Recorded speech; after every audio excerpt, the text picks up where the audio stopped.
अब BA, BCom, BSc और MA, MCom करें विश्व की सबसे बड़ी यूनिवर्सिटी इग्नू से। सॉल्ड असाइनमेंट और गाइड बुक्स प्राप्त करें। संपर्क करें Mahakal computers, DAV college gate के सामने, सिवान। अभिषेक गैस चूल्हा रिपेयरिंग होम सर्विस सिवान में पहली बार फोन करके घर पर गैस चूल्हा रिपेयर करवाएं एवं साथ ही 60 दिन का वारंटी पाएं। एक बार सेवा का मौका। नमस्कार, ATN लाइव में आपका स्वागत है और मैं कैलाश कश्यप एक नई खबर के साथ आपके सामने हाजिर हूं। और आज हम बात करेंगे कि बिहार में भ्रष्टाचार को लेकर के जिस तरह से मंत्री जो हैं वो लगातार अधिकारियों पे आरोप लगा रहे हैं। और भ्रष्टाचार की अगर हम बात करते हैं तो ये सिर्फ बिहार की राजधानी की बात नहीं है, बिहार के हर जिलों में इसी तरह से ये भ्रष्टाचार की गंगा बह रही है। चाहे वो नगर परिषद हो, चाहे वो नगर निगम हो, चाहे स्वास्थ्य विभाग हो, चाहे या फिर शिक्षा विभाग हो।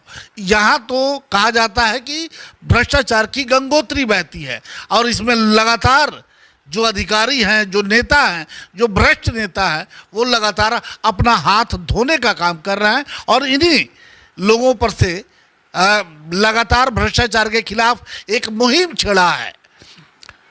पूर्व सांसद और पूर्व मंत्री आपको विक्रम कुंवर साहब ने, और उन्होंने लगातार, चाहे वो सिवान का एम्बुलेंस घोटाला हो जो एक बड़ी खबर बनी हुई थी, और उसके बाद से फिर और नगर परिषद का घोटाला हो, वो लगातार इस घोटाले को बेपर्दा करने के लिए लगातार वो एक मुहिम छेड़े हुए हैं। हमारे साथ मौजूद हैं, हम उनसे बातचीत करेंगे कि जिस तरह से नीतीश कुमार की सुशासन में भ्रष्टाचार की गंगा बह रही है, इससे हर जिला प्रभावित है, हर प्रखंड प्रभावित है। बिना पैसा दिए आप कोई काम नहीं करवा सकते हैं। आपको क्या लगता है कि आपकी सरकार आखिर कहाँ चूक रही है? देखिए, सरकार नीतीश कुमार कहाँ लाठी डंडा लेकर के घूमेंगे भ्रष्टाचार के। लेकिन सरकार तो, मंत्री तो है वही, मुखिया तो वही है। मुखिया, यह काम उस क्षेत्र के जनप्रतिनिधि का है कि देखे कि उसके क्षेत्र में विकास क्या हो रहे हैं, काम क्या हो रहे हैं, कैसे हो रहे हैं।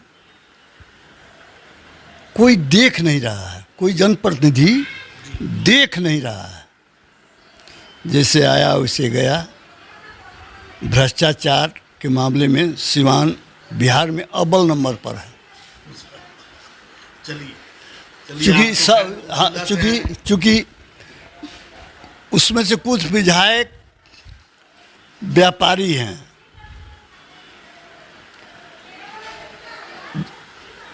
दो तीन विधायकों को छोड़कर सब खाली माल कमाने के फेरा में है। जनता के लिए चिंता किसी को नहीं है। जैसे एक दो उदाहरण हमने दिया था,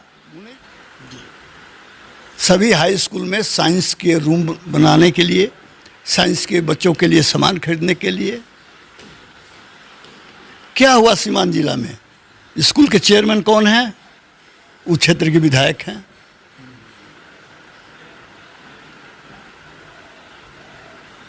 जिस क्षेत्र में हाई स्कूल है उसके प्रेसिडेंट होते हैं विधायक। यह विधायकों को कंसेशन होना चाहिए था। 20-20 लाख रुपए तो नीतीश जी ने बच्चों के भलाई के लिए दिया।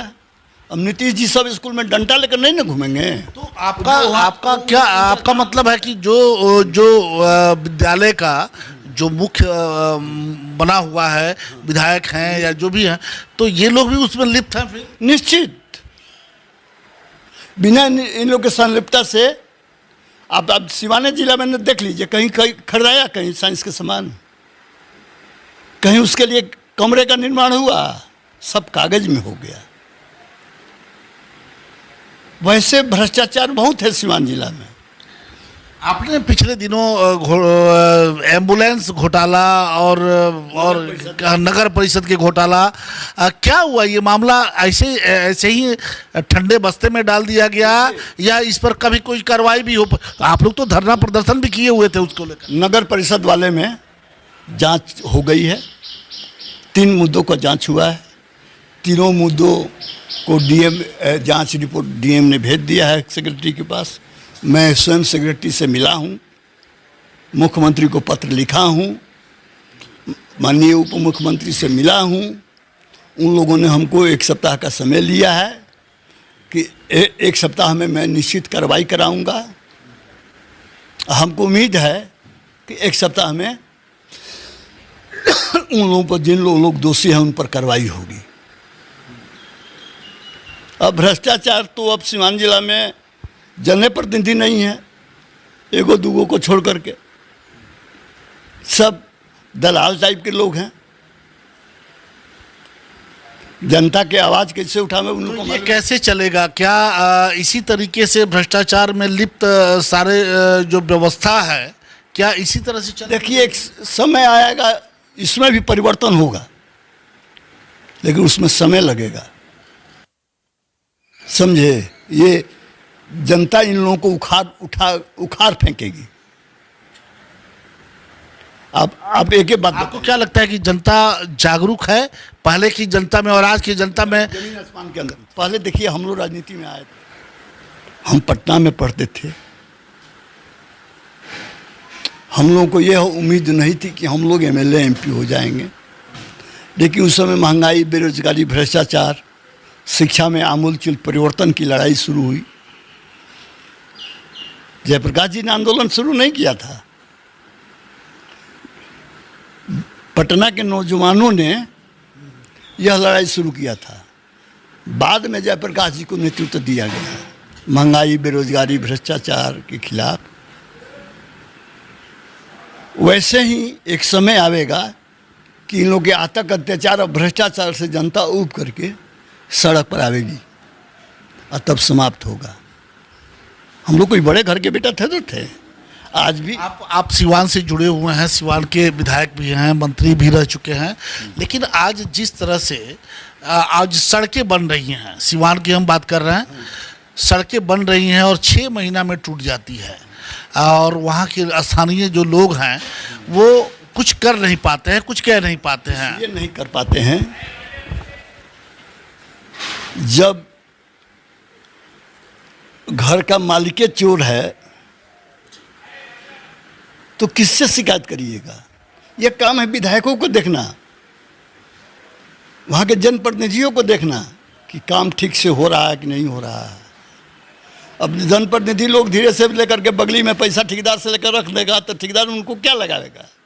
उनमें तो कुछ विधायक लोग ठेकेदार भी हैं। तो हमें लगता है कि शायद ठेकेदार भी एकदम एक व्यवस्था बना हुआ है, उसी के हिसाब से चल रहा है कि 10% उनको देना है, 5% उनको देना है, 20% उनको देना है और बाकी काम खत्म। वो सिस्टम आ जान। आप हमारे क्षेत्र में जाइए ना, हमारे समय का बनाया हुआ रूट जरा जाकर दिखाइए तो, जैसा पहले था आज भी उसी हालत में है। इसलिए कि हम निगरानी रखते थे, हम लपेटते थे, तुरंत जांच की टीम भेजवा देते थे।